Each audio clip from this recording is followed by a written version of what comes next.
우리 찬양이 참 아름답다 이렇게 생각이 됩니다. 또 우리 찬양을 주신 우리 하나님 참 귀한 선물을 주셨다 또 생각을 하게 됩니다.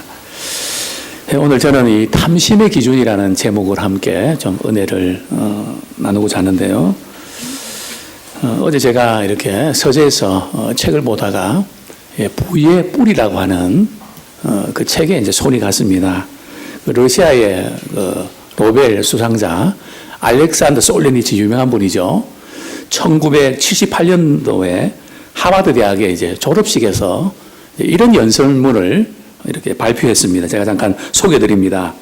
여전히 더 많은 물질을 갖고 싶어 하고 더 나은 생활을 꿈꾸는 끝없는 욕망과 그것을 손에 넣기 위한 사투는 서양인들의 얼굴에 걱정과 심지어 침울함을 새겨 넣었습니다. 그런 사회적 가치관에 따라 젊은이들을 키우는 것이 가능해졌지요. 그래서 그들은 화려한 겉모습, 행복, 물질에 대한 소유욕, 돈, 쾌락 등에 대해 거의 무제한적 자유를 쫓도록 만들어졌습니다. 오늘날 서구 사회의 행복 열풍은 치명적인 가면 뒤 진상을 드러내고 있습니다. 오늘날 이렇게 물질을 추구하고 쾌락을 추구하는 이런 모습들을 이렇게 기록하고 있는데요. 참 정확하게 또 예리하게 꼬집고 있지 않는가 생각이 듭니다. 사람은 무엇을 사랑하는가에 따라서 거기에 지배를 받게 되어 있습니다. 우리는 크리스찬입니다. 주일날 이렇게 교회에서 예배드리지만 우리는 돈의 지배를 받고 있습니까? 아니면 하나님의 지배를 받고 있습니까? 자, 어떤가요? 이렇게 저울에 딱 이렇게 달아볼 때 말이죠. 제가 이전에도 말씀드렸지만 이렇게 달걀을 말이죠. 이렇게 주워서 이렇게 저울에 달아봅니다. 그렇게 해서 좀 무게가 많이 나가면 쏙 내려가고요. 비슷하면 그대로 있고요. 우리가 한번 달아본다면 어떨까요? 돈에 쏙 내려갈까요? 아니면 하나님께 쏙 내려갈까요? 말이 필요 없는 것 같습니다. 우리가 신앙생활 한다고 하지만 우리는 돈의 지배를 많이 받고 있는데요. 그럼 뭐 이 돈이 모든 것 살아가는데 돈이 필요한데 자본주의도 결국은 켈빈에서 말이죠. 천국에서 나왔거든요. 프로테스탄트와 자본주의라는 책을 보면 이 자본주의가 말이죠. 이게 개신교를 통해서 나왔단 말이죠. 돈이 돌아가는 사회인데 기독교는 좀 돈에 대해서 좀 부정적으로 생각 아닙니까? 오늘 그 부분 한번 좀 이렇게 되짚어 봐야 되는데요. 결국 그렇지는 않습니다. 돈이 일만하게 뿔인가요? 어떻습니까? 돈이 일만하게 뿔이라는 말이 맞는가요? 틀리는가요? 우리 돈이 일만하게 뿔이다. 우리 성경을 우리가 이제 나중에 찾아보겠지만 정확하게 보면 돈이 일만하게 뿔이가 아니고요. 돈을 사랑함이 일만하게 뿔입니다. 돈 자체는 악하지 않습니다. 돈 필요하고 또 돈이 좋습니다. 그죠? 근데 그걸 너무 이제 사랑하는 이제 그게 이제 일반 악의 뿔이라는 거거든요. 저나 우리 모두가 지금 우리 인생을 뿌리에 비유한다면 나는 지금 어떤 뿌리가 뻗치고 있는가? 그죠? 뭔가 지금 우리가 인생에 뿌리가 다 있거든요. 지금 그 뿌리가 지금 뻗치고 있는데 원뿌리도 있고 잔뿌리도 있고요. 두 가지의 뿌리가 있습니다. 첫 번째는 성경이 말씀하는 그 뿌리인데요. 자기를 사랑하고요. 돈을 사랑하고요. 그리고 쾌락을 사랑하는 자기 중심의 뿌리입니다. 그죠? 뭘 사랑한다고요? 자기를 사랑하고 돈을 사랑하고 쾌락을 사랑하는 이 자기 중심의 이 뿌리를 가지고 살아간다는 거죠. 그러나 하나님께서 우리에게 원하시는 뿌리는 어떤 뿌리일까요? 하나님을 사랑하고 사람을 사랑하고 나누는 것을 사랑하는 그분 중심의 뿌리를 우리가 갖기를 소원합니다. 오늘 예수님께서는 탐심을 물리쳐야 될 것을 말씀을 하고 계신데요. 우리 누가복음 우리 12장 15절 말씀 우리 한번 같이 읽겠습니다. 시작. 그들에게 이르시되 삼가 모든 탐심을 물리치라 사람의 생명이 그 소유에 넉넉한데 있지 아니하리라 하시고 탐심을 물리쳐라. 그죠? 도대체 이 탐심이라는 게 탐심의 기준이 뭔가?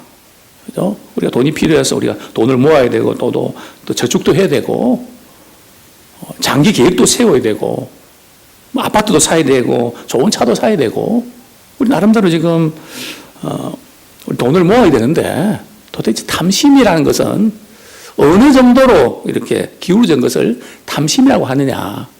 자, 오늘 본문에 보면 어떤 사람이 예수님께 찾아왔습니다. 왜 찾아왔는가 하면 우리 형에게 아버지에게 물려받을 그 유산을 좀 나랑 좀 잘 이렇게 나누어서 갖도록 좀 중재 역할을 해 주십시오.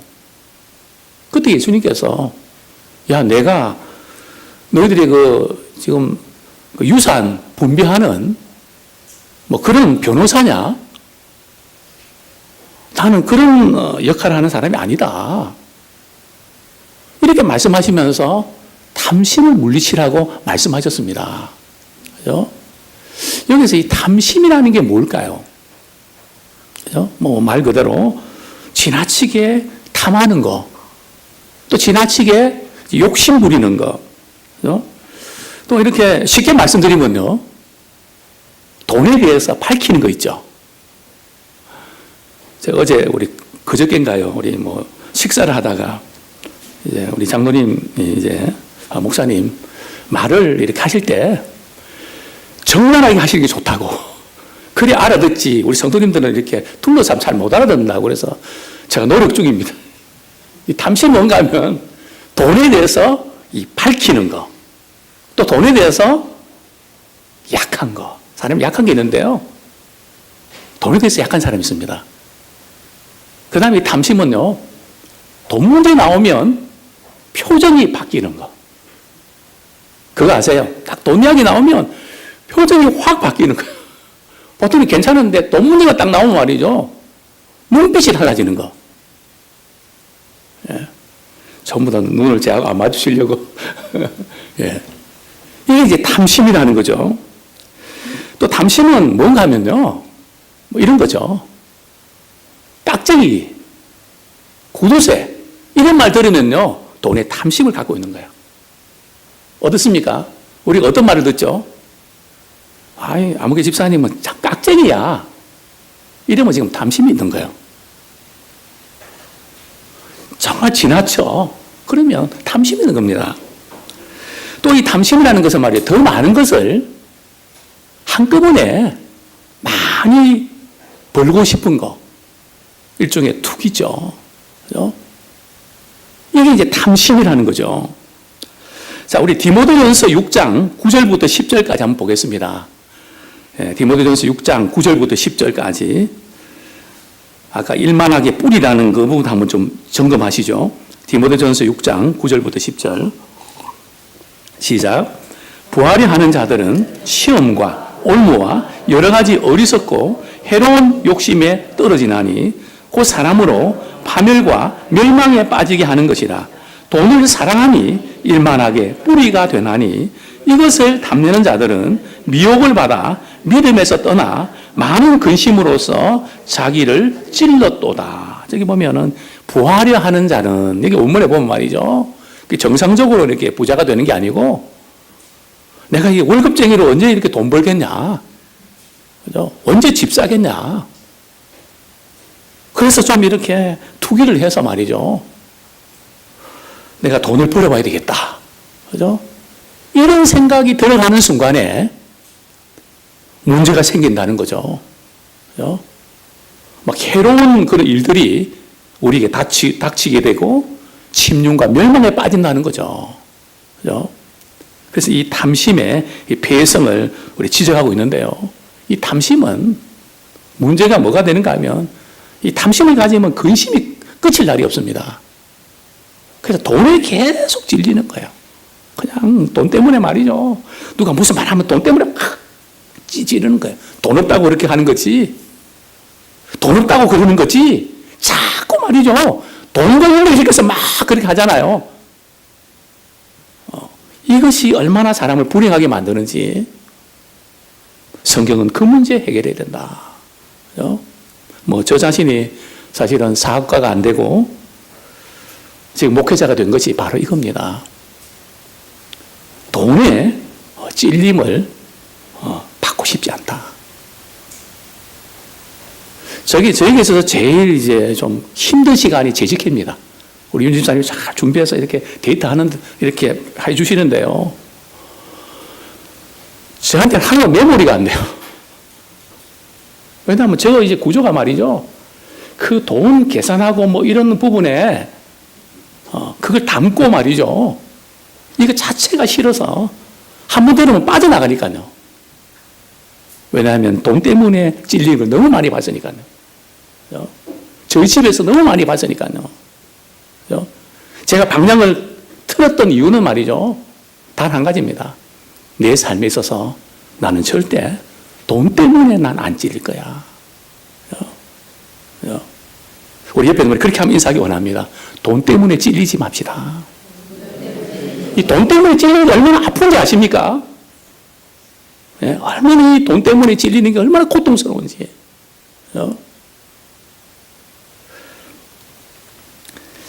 그래서 이 근심이 믿음을 파산 선고를 낸단 말이죠. 근심을 갖게 되면, 돈에 대해서 근심을 갖게 되면 믿음이 막혀버립니다. 영적으로 잘하지 못한다는 거죠. 자, 오늘 저는 이 탐심의 기준이 뭔지 말씀을 통해서 좀 우리가 한번 발견하고요. 어떻게 우리가 탐심을 물리칠 수 있는지 함께 또 말씀에 도전을 받기 원합니다. 첫 번째로 탐심의 기준이 뭘까요? 자, 탐심의 기준은 말이죠. 자기 이익을 위해서 예수님을 찾는 겁니다. 즉, 자기의 유익을 위해서 신앙생활 하는 거죠.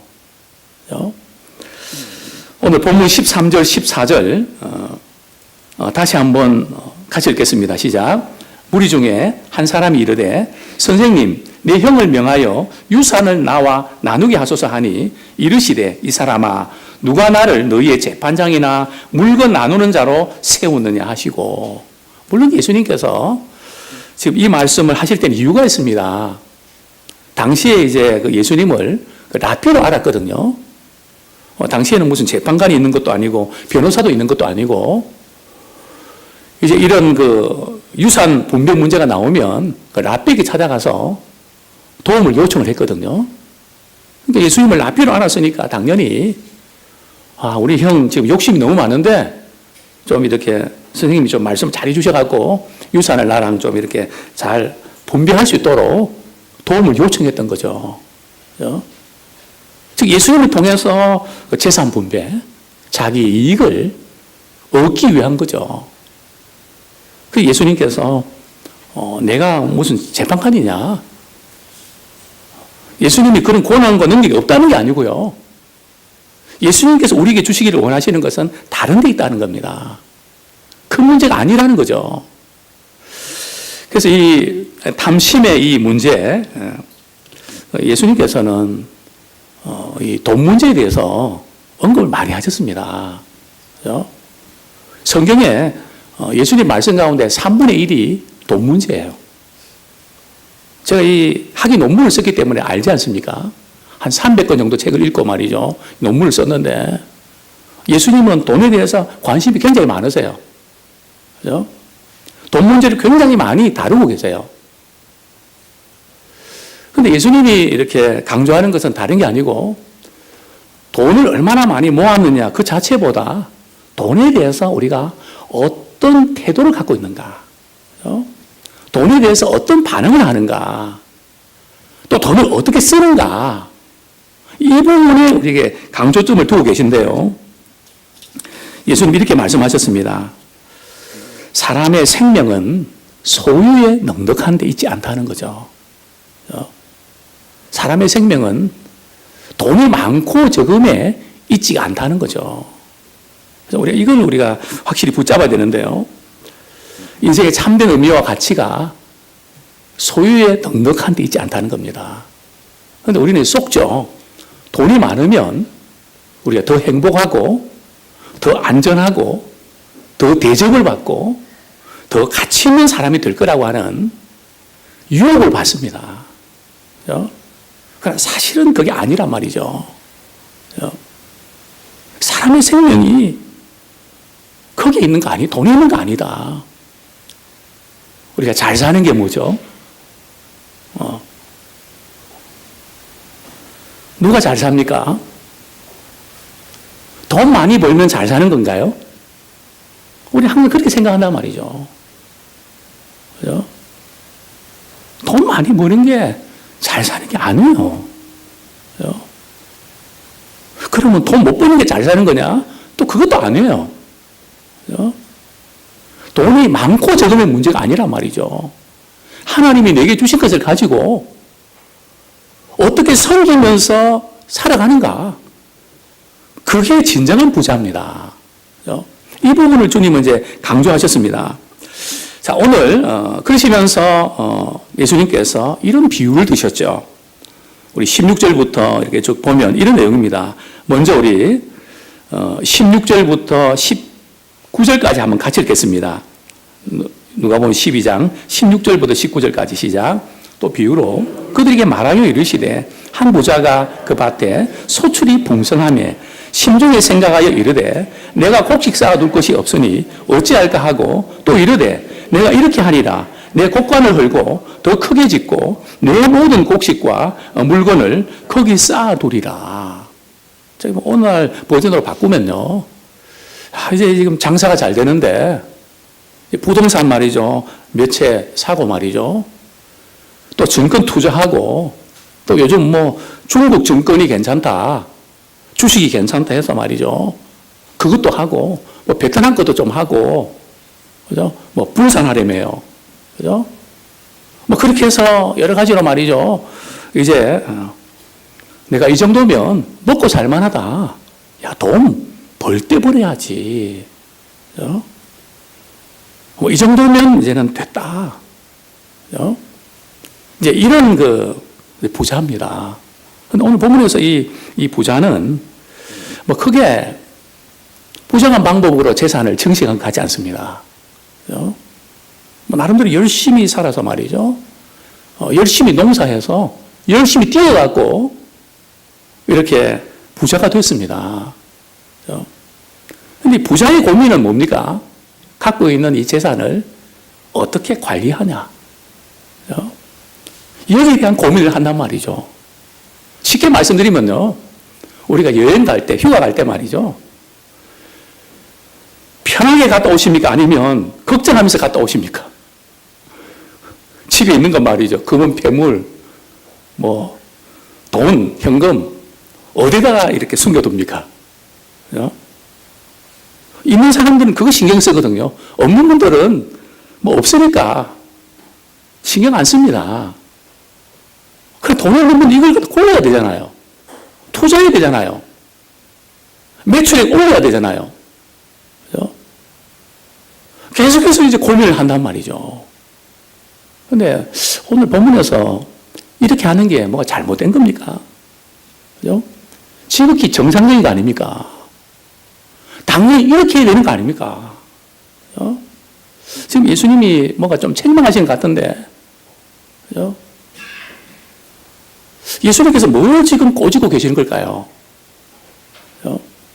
지금 이 본문의 내용을 보면 우리가 참 부러워하는 사람의 성공가도 아닙니까? 그죠? 이렇게 성공하는 것을 우리는 부러워하지 않습니까? 도대체 뭐가 잘못된 걸까요? 문제는 뭐 다른 것보다 오늘 본문에서 계속 강조되는 부분이 뭔가 하면 내곡식이에요. 내 곡간이고요. 또 내가. 그러니까 모든 삶의 중심이 자기란 말이죠. 자기를 위해서만 돈을 쌓아두는. 또 그리고 자기만을 위해서 쓰는. 가장 불쌍한 사람이 누군가 하면요. 나는 가진 게 돈밖에 없다. 이런 분이 있잖아요. 진짜 비참한 사람이에요.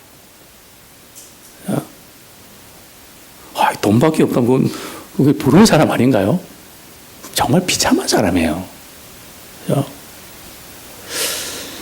추울 줄도 모르고 말이죠. 받을 줄도 모르는 사람 있잖아요. 정말 비참한 사람이에요. 우리가 믿음의 가치관을 가지고 볼 때는 그렇다는 거죠. 이 부자는 전형적인 말이죠. 자기 중심적인 가치, 뿌리를 갖고 있는 사람입니다. 자기를 사랑하고요. 돈을 사랑하고요. 그리고 내가 이만큼 벌었으니까, 내가 열심히 뛰어서 벌었으니까 내가 보상을 받아야 되잖아요.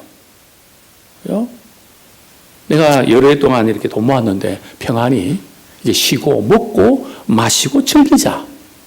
엔조이 하자는 거거든요. 뭐 쾌락을 누리는 것이 뭐 어떠냐는 거죠. 철저하게 자기 중심의 이 뿌리. 바로 이것이 우리 신앙생활 하면서도 이제 우리 믿음생활 하지만 초기에는 복 받기 위해서 우리 신앙생활 하는 게 맞습니다. 그러니까 적어도 1년, 2년, 3년 이렇게 하신 분들은 말이죠. 이제 믿음에 철학을 해야 되죠. 주님을 제대로 알면 주님을 통해서 내가 뭘 받기보다는 내가 어떻게 하면 주님께 쓰임 받을까? 그죠? 어떻게 내가 부모님의 은혜를 갚을까? 나는 이렇게 많은 도움 받았는데 내가 어떻게 그분들에게 도움을 줄까? 이런 쪽으로 가게 된다는 거죠. 그렇습니다. 과연 우리는 지금까지 욕심으로 살아왔습니까? 아니면 믿음으로 살아왔습니까? 지금까지 열심히 앞을 향해서 달려왔지만 하나님이 우리에게 주시는 진정한 만족은 잃어버리지 않았습니까? 자, 두 번째로 이 탐심의 기준은요, 돈을 모아야 한다는 강박감 때문에 영혼의 상태가 피폐한 것. 그게 탐심이라는 거죠. 돈을 모아야 되는 강박감이 있습니다. 돈을 모아야 우리 자녀 교육도 시키고, 또 집도 사고, 그죠? 자녀들 결혼도 시키고, 그죠? 노후 문제도 우리가 편안하게 보낼 수 있고, 오늘 한국의 많은 직장인들이 갖고 있는 강박관념이 있지 않습니까? 그죠? 야, 돈을 벌 때 벌어야 된다. 처음 때부터 이게 지금 막혀버리니까요. 이게 보통 고통이 아니죠. 그죠? 그냥 이 학비 대출 받아갖고 말이죠. 그거 갚느냐고 말이죠. 참 뼈 빠지는 참 그런 어려움들을 참 많이 겪고 있는데요. 우리가 돈을 모아야 된다는 강박관념이 있습니다. 그죠? 갚아야 된다는 강박관념이 있습니다.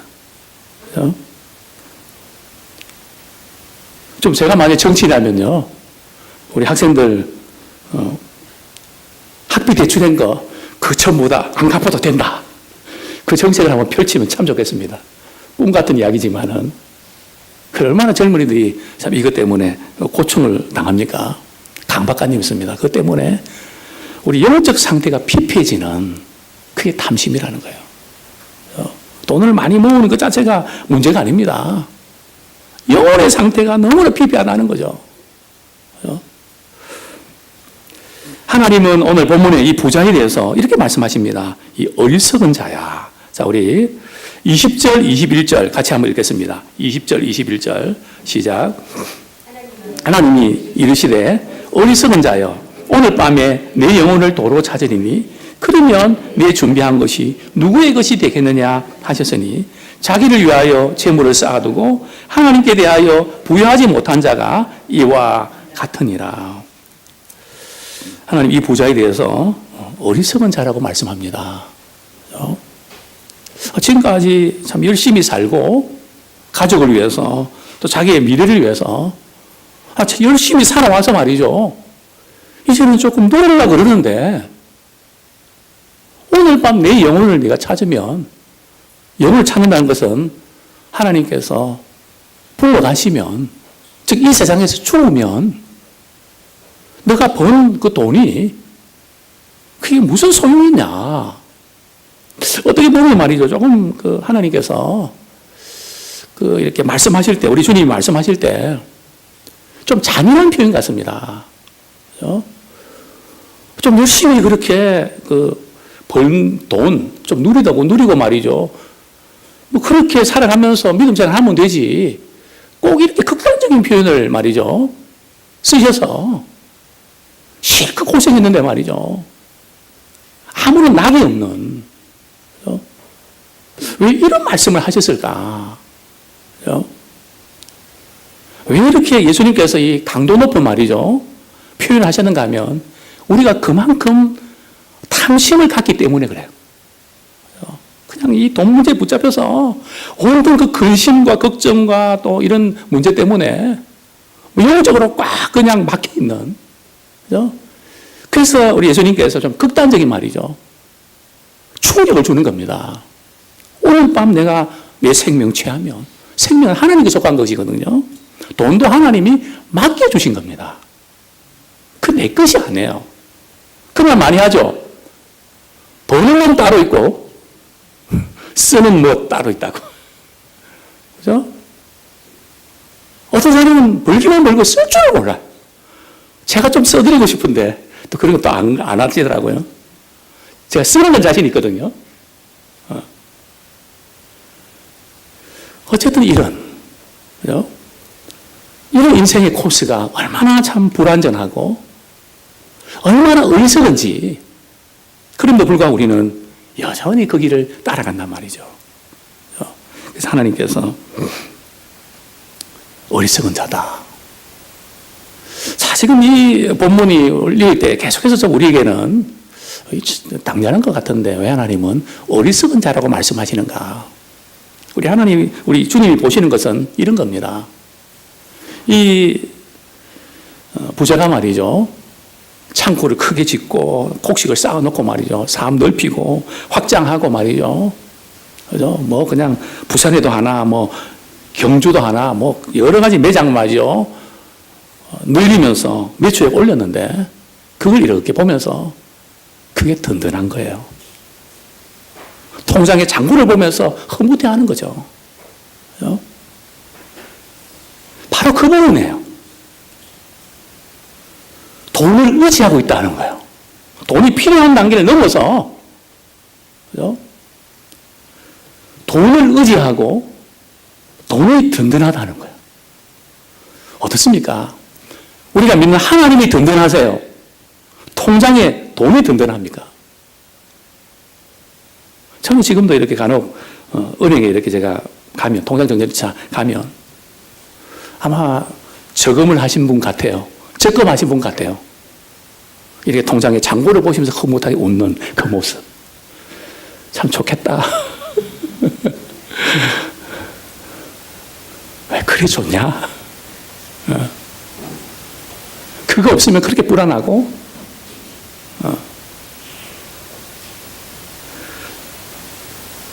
우리는 하나님을 더 의지하기보다는 내 통장을 더 의지하고, 그죠? 나의 어떤 뭐 갖고 있는 부동산 더 의지하고, 그죠? 바로 그 부분을 주님은 지적하신 거예요. 그죠? 그 돈에 대한 어떤 강박감 때문에 영적으로 피폐해지는, 그렇습니다. 도대체 이 부와 성공이 어떤 문제가 있는가 하면, 이 부와 성공을 하게 되면 영적으로 문제가 생깁니다. 다는 안 그런데요. 대부분은 하나님의 은혜를 받지 못해요. 그죠? 또 하나님을 의지하지 않습니다. 그죠? 또 이게 많은 부가 있으면 그것이 더 안전할 것 같단 말이죠. 돈은 신입니다. 그죠? 그리고 성공가들 달리고 돈이 많은 사람은요, 회개하지 않습니다. 회개를 미룹니다. 그죠? 사실은 중요한 것은 매 순간순간마다 하나님과 곁길로 간 것, 회개하는 것, 그게 복이거든요. 오늘 밤 내 영혼을 찾으면 그 모든 것이 숲으로 돌아가지 않나. 그죠? 우리 인생에 변수를 넣으셔야 돼요. 야, 이렇게 하면 뭐가 되겠다고 하는. 그죠? 아니요. 인생은 변수가 있습니다. 우리의 생명이 변수예요. 그죠? 우리 생명이 어떻게 될지 모릅니다. 저도 지난 금요일인가요? 갑자기 새벽 2시에 말이죠. 이 천장이 돌아가는 것 같아요. 뭐 뱅글뱅글 도는데 제가 이제 침대를 붙잡고 말이죠. 그래서 오늘까지 말이죠. 그래서 제가 지금 오늘 설교할 수 있을까? 저 지금도 붙잡고 있습니다. 그래서 지금 한 이틀 동안 제게 그 생리 습관은요, 넘어질까봐 자꾸 붙잡아요. 그죠? 왜냐면 어질어질 하니까요. 여러분들 뭐 때문에 지금 어질어질 하십니까? 돈 때문에 어질어질 하지 않습니까? 뭘 지금 붙잡고 계십니까? 그죠? 우리는 하나님을 붙잡는 자 되기 원합니다. 그분을 의지하는 자 되기 원합니다. 바로 이 지금 이 부자는 이 탐심에 빠져 있는, 또 이 부자에게 주님 말씀하십니다. 오늘 생명 내가 거두면 너 그 많은 돈이 우리 생명을 연장시킬 수 없습니다. 우리 하나님께서 가장 좋은 그 생명을 선물해 주셨거든요. 그 생명이 있을 동안에 이 물질 부분에서 우리가 바른 가치관을 가지고 살아가기 원합니다. 죽은 이후에 돈이 필요한가요? 저는 늘 이렇게 말씀을 드립니다. 제가 이 장례식을 준비하면서 딱 두 가지를 본다 그랬죠. 첫 번째는 냉동실에 말이죠. 들어갔다가 나오셨을 때 얼굴 표정을 봅니다. 돌아가실 때 어떤 모습으로 돌아가셨지? 불안하고 쫓기는 모습인가? 아니면 그냥 이렇게 편안하게 자면서 돌아가셨나? 그 표정을 보면서 또 저는 마음에 나름대로 뭔가 이제 이분은 괜찮겠다. 제 나름대로 이렇게 안도감을 갖고 납니다. 자, 두 번째는 뭘 보는가 하면 손을 봅니다. 태어날 때는요, 움켜쥐고 태어나죠. 갈 때는요, 몇백억 부자도 다 손 놓고 갑니다. 어차피 두고 갈 건데요. 그죠? 어차피 우리가 두고 갈 텐데. 저는 늘 그 생각을 많이 합니다. 이제 두 번째, 어떻게 우리가 탐심을 극복할 수 있을까요? 첫 번째로, 먼저 내게 있는 탐심이라는 우상을 제거해야 됩니다. 그죠? 먼저 우리에게 있는 탐심이라는 우상을 제거해야 됩니다. 그죠? 우리 출애굽기 20장 17절 제가 읽어드리겠습니다. 내 이웃의 집을 탐내지 말지니라. 내 이웃의 아내나 그의 남종이나 그의 여종이나 그의 소나 그의 낙이나 물은 내 이웃의 소유를 탐내지 말지니라. 즉 다른 사람의 것을 말이죠, 탐내는 마음으로부터 제약이 시작된다는 거예요. 그렇죠? 다른 집에 소나 양이나, 오늘 말하면 개, 그죠? 예. 또 개에 대한 그 애견가들의 그 관심이 대단하잖아요. 그죠? 그 탐내지 마라. 그죠? 뭐 좋은, 다른 사람이 스마트폰 바꿨다고 말이죠. 저거 나도 갖고 싶은데, 그것도 탐심이에요. 뭐 바꿔서 바꿨는가 보다. 샀으면 샀는가 보다. 그죠? 막 부러워하고 뭐, 그죠? 거기서부터 탐심이 생긴다는 거죠. 근데 그런 마음을 하나님의 그 하나님 주신 것에 대해서 우리가 만족해야 되는데, 없는 것 때문에 그냥 이렇게 부러워하는 것, 이게 욕심이고, 이건 우리가 제거해야 됩니다. 또 우리 남편들은, 또 우리 아내들은 자기 아내만 말이죠, 만족하고 사랑해야 됩니다. 아유, 저 남자하고 한번 살아보면 얼마나 좋을까. 여기서도 보면서도 그런 마음 품지 마세요. 그게 탐심이거든요. 야, 저런 집에 저런 차를 언제 한번 타볼까? 물론 차 매니아 같은 경우들은 그럴 수 있지만 그것도 탐심이에요. 그죠? 우리가 지나친 것은 탐심이거든요. 그래서 10계명에서 첫 계명이 다른 신을 내게 두지 말라 그랬거든요. 하나님의 다른 어떤 것에 자꾸 집착하고 마음을 두고 그 의지하면 그것이 우상이란 말이죠. 탐심은 우상 숭배입니다. 탐심은 그냥 그러고 넘어갈 것이 아니고요. 하나님 가장 싫어하고 문제가 되는 것이 바로 우상 숭배거든요. 우리 한번 찾아보겠습니다. 골로새서 우리가 골로새서 3장이죠. 예.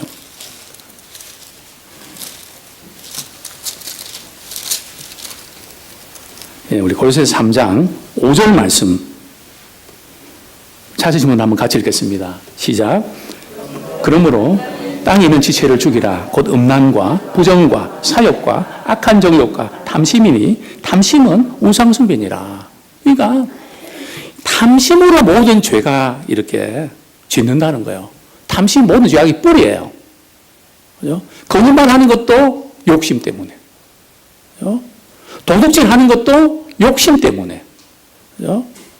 살인하는 것도 욕심 때문에. 가난하는 것도 욕심 때문에. 그죠? 이 모든 것이 욕심 때문에 생기는 거라는 거죠. 그러니까 10계명에서 맨 마지막 계명이 탐내지 말라는 거거든요. 1계명부터 9계명까지 전부 다의 부분들을 포괄해서 그게 탐심과 연결되는 겁니다. 사랑이냐 탐심이냐.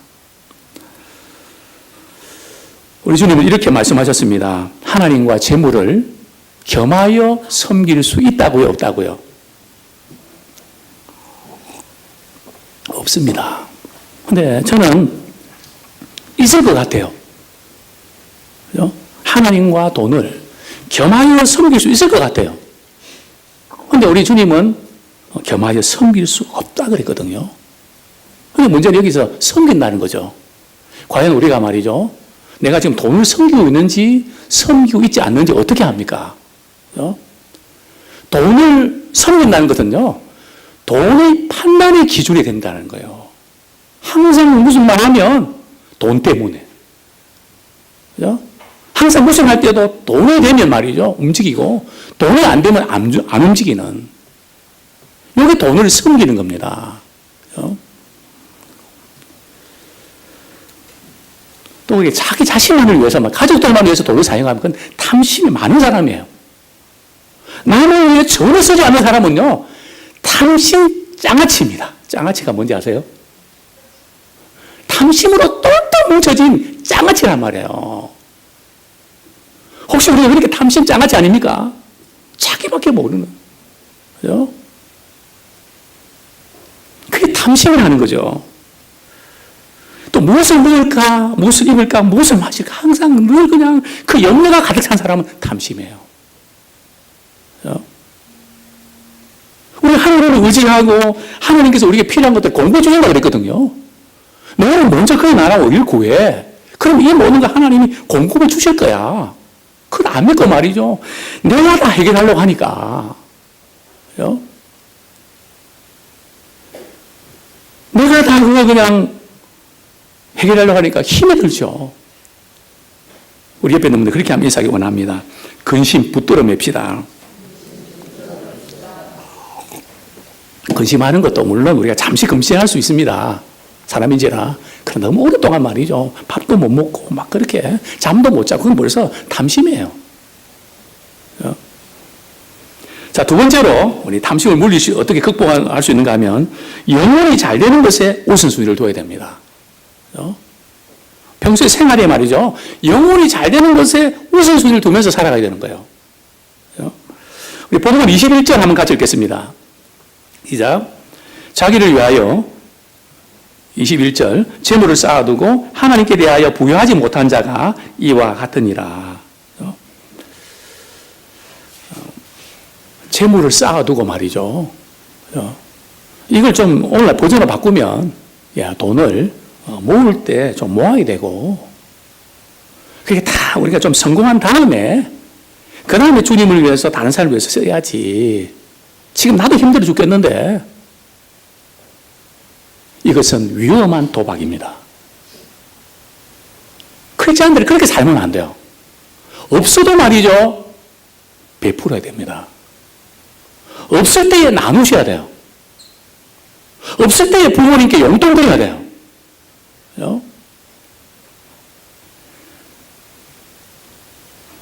이게 얼마나 무서운 도박인지 아십니까? 모아놓고 내가 여유 있을 때 베푼다? 아니요. 지금 이 부자가 바로 지금 이런 유형이거든요. 지금은 힘들고 그러니까. 저도 우리 이제 성경한테 용돈 받고 우리 정은이한테 용돈 받을 때 사실 안 받고 싶어요. 집도 못 해줬는데 빨리 모아서 그냥 집이라도 사야지. 그래, 칼같이 받거든요. 왜 그런지 아십니까? 하나님의 계산법을 믿기 때문에 그렇습니다. 참 안쓰러워요. 힘들게 그렇게 돈 벌어서 그렇게 부모님께 드리는데 안 받고 싶죠. 그러나 칼같이 받습니다. 그리고 그를 위해서 기도합니다. 하나님의 약속의 말씀 따라 순종하는데 우리 하나님의 공급한 힘으로 채워달라고. 그죠? 부모님께 용돈 들으셔야 돼요. 그죠? 또 부모님 괜찮다 그러지 마시고 칼같이 받으세요. 그죠? 제가 볼 때는 부모님께 용돈 안 되는데 탐심이에요. 탐심. 성경 보면 내 부모를 공경하라고 그랬잖아요. 나이 드신 분들이 이렇게 그동안 이렇게 우리 잘 키워주셨으니까 섬기라고 그랬잖아요. 그럼 내 한다고 그렇게 하면 안 되는 거예요. 그죠?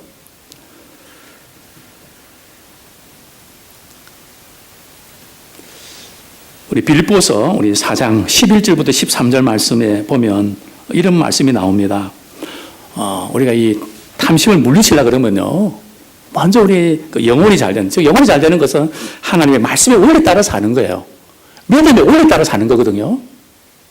그러나 우리는 이렇게 살아야 되는 거 알지만 현실에서 우리는 보류하고 있다고요. 안 하려고 하는 것이 아니라 연기하거나 보류하고 있거든요. 지금 연기 보류하지 마시고 지금부터 실천하시기 원합니다. 그러면 하나님이 공급해 주시는데요. 부모가 해줄 수 있는 것보다 훨씬 더 많은 것들로 하나님이 채워주시는데, 그죠? 우리 이 약속을 우리가 믿고 나가기 원합니다. 빌립보 4장 11절부터 13절에 보면 이런 말씀이죠. 어떤 상황에도 내가 자족하는 비결을 배웠다. 우리 먹을 것, 마실 것, 입을 것 있으면 자족하라는 거예요. 만족하면서 살라는 거죠. 그죠? 우리 이 자족의 원리를 우리가 발견하셔야 됩니다. 감사의 원리를 발견하셔야 돼요. 그래도 돈이 있어야 된다고. 자꾸 줄을 갖다 붙이지 마시고요. 하나님 말씀대로 오늘 먹을 거 주시니 나는 만족합니다. 그 마음으로 우리가 물질을 또 모을 때도 하나님이 지혜를 주셔서 물질을 다 다스리시는 힘을 주신다는 거죠. 우리 디모데전서 6장 17절 우리 한번 말씀 같이 읽겠습니다. 디모데전서 6장 17절 같이 읽겠습니다. 시작. 내가 이 세대에서 부한 자들 명하여 마음을 높이지 말고 정함이 없는 재물에 소망을 두지 말고 오직 우리에게 모든 것을 구해주사 누리게 하시는 하나님께 두며. 돈 있다고 그냥 마음 높이고 교만해서 사람 무시하고 그러지 말고, 그죠? 돈에 소망 두지 말라는 거예요. 이게 한 방에 날아갑니다. 그죠? 그냥 날개가 있어서 날아간다니까요. 그죠?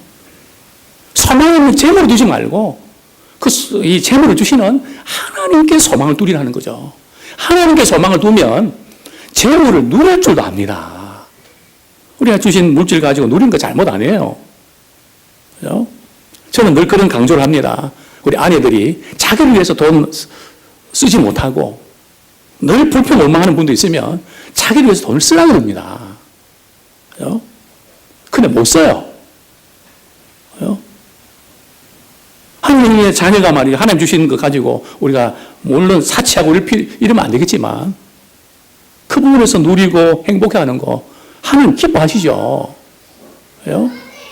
누리게 하는 부분도 하나님께 소망을 둘 때 누릴 수 있단 말이죠. 이게 없으면 늘 붙잡고 말이죠. 불행하게 살아갈 수밖에 없다는 거죠. 자, 세 번째로 각 사람의 필요에 따라 나누어 주고 섬게 됩니다. 각 사람의 필요에 따라 나누어 주고 섬게 됩니다. 예수님께서 이런 비유하셨죠. 어떤 사람은 5달란트, 어떤 사람은 2달란트, 어떤 사람은 1달란트 이제 주셨는데, 만약 우리 주님이 주님 앞에 우리가 서게 될 때 주님 뭐라고 물으실까요? 야, 너 얼마 모았냐 물으실까요? 너 재산 얼마냐? 잔고가 얼마냐 물으실까요? 아니요. 너 5달란트, 2달란트, 1달란트 그 얼마나 신실하게 사용했냐? 그걸 물으신단 말이죠. 돈이 있고 없고 문제가 아니에요. 돈이 많고 적으면 문제가 아닙니다. 우리가 가진 것으로 얼마나 신실하게 하나님과 이웃을 섬기는가. 그것을 보신다는 거죠. 우리 디모데전서 6장 18절 제가 읽어드립니다. 선을 행하고 선한 사업을 많이 하고 나눠주기를 좋아하며 너그러운 자가 되게 하라.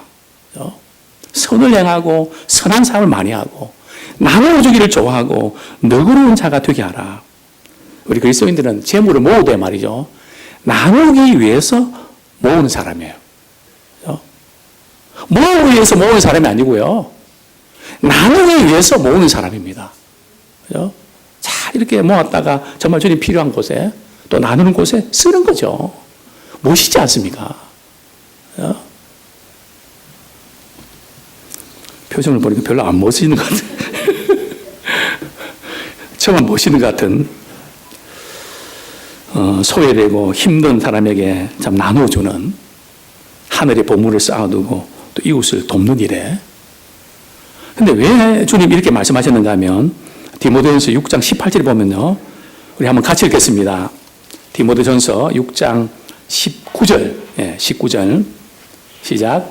이것이 장래에 자기를 위하여 좋은 틀을 쌓아 참된 생명을 취하는 것이니라. 그죠? 이게 장래를 위해서 말이죠. 좋은 틀을 쌓는 거래요. 몇 자리 좋은 것 딱 이렇게 택하고, 야, 이게 명당이라. 저는 그게 아니에요. 나누고 베푸는 그것이 명당이에요. 그거 우리가 아셔야 됩니다. 좋은 틀을 쌓아서 참된 생명을 취하는 사람을, 영혼을 살려내는 그 일에 우리가 쓰임 받는. 그게 얼마나 귀한 일입니까? 끝으로 우리 전도서 11장 1절, 2절 제가 읽어드리고 말씀 맺겠습니다. 너는 내 떡을, 한번 같이 읽어보겠습니다. 시작. 너는 내 떡을 물 위에 던지라. 여러 날 후에 도로 찾으리니 7에게나 8에게 나눠줄지어다. 무슨 재앙이 땅에 임할는지 내가 알지 못합니다. 자, 재밌는 표현이죠. 떡을 말이죠. 물 위에 던지라는 거예요. 그럼 며칠 후에 도로 찾는다는 거죠. 그죠? 몇 사람에게 던지라고요? 7에게나 8사람에게 나눠주라는 거죠. 왜냐하면 사람이 살아가면서 무슨 일이 생길지 모른다는 거예요. 그런데 평소에 늘 베풀고 나누는 삶을 생활하라는 거죠. 물에 던진다는 것은 말이죠. 이해관계 없이 아무 조건 없이 베풀라는 거죠. 한번 우리 7월 한 달 또 우리 앞으로 우리 삶 가운데 과연 나는 몇 사람에게 베풀며 나누며 살고 있는가. 이제 돈이 있고 없고 그거 떠나서요. 그 문제 아니에요. 정말 이 돈에 대한 우리의 태도가 문제란 말이죠. 이제 한번 이 말씀 붙잡고 우리 각 사람의 필요를 따라서 나눠줘 섬기는 적어도 7명 내지 8명, 야, 내가 가진 것으로 한번 베풀자. 생각지 않는 돈이 또 생겼을 때, 이거는 이 용도로 쓰자. 아무쪼록 우리가 참된 생명을 취하고 좋은 틀을 쌓는 정말 이 탐심의 기준 우리 한번 생각해 봤는데요. 지혜로운 우리 재물 관리를 할 수 있기를 소원합니다. 우리 말씀 붙잡고 물질에 대해서 참 이 부자와 같은 이런 마음을 혹시 우리 갖고 있지는 않은지, 우리 뿌리가 어떤 뿌리인지, 자기를 사랑하고 돈을 사랑하고 쾌락 사랑하는 이걸로 똘똘 뭉쳐진 탐심의 장아찌가 아닌가 우리 회개하고 말씀의 원리대로 참 하나님에 대해서 부유한 자가 될 수 있도록 다른 사람 부욕케 하는 자 될 수 있도록 같이 한번 통성으로 기도하겠습니다. 하나님, 오늘 저희들